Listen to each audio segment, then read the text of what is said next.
இன்னைக்கு காலையில என் பையன் கிட்ட ஈவினிங் ஒரு சர்ப்ரைஸான இடத்துக்கு கூட்டிட்டு போறேன் அப்படின்னு நான் சொல்ல, உடனே எங்கன்னு ஈவினிங் வரைக்கும் கேட்க ஆரம்பிச்சுட்டான். அவன் கிட்ட அந்த சர்ப்ரைஸ சொல்லாம அவன கூட்டிட்டு வரதுக்குள்ள போதும் போதும்னு ஆயிடுச்சுங்க. இங்க வந்து பார்த்ததும், "அட தியேட்டருக்கா இந்த அளவுக்கு சொன்னீங்க? இது ஒரு சர்ப்ரைஸே இல்லையே" அப்படின்னுட்டான்.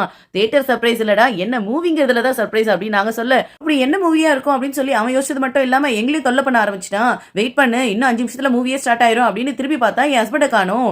எங்கடான்னு பார்த்தா போய் பாப்கார்ன் வாங்கிட்டு வந்துட்டாருங்க. மூவினா பாப்கார்ன் இல்லாம எப்படி அப்படின்னு சொன்னதும் என் பையனுக்கு பாப்கார்ன் பார்த்ததும் குஷி தாங்கல. அதை எடுத்து வச்சுட்டு பார்க்க ஆரம்பிச்சிட்டாரு. கடைசியா நம்மளோட மூவியும் வந்து ஸ்டார்ட் ஆயிடுச்சு. என்ன மூவின்னு பாத்தீங்கன்னா நம்மளோட டிஸ்னில மோனா 2 தாங்க பாக்கிறதுக்காக வந்திருக்கோம்.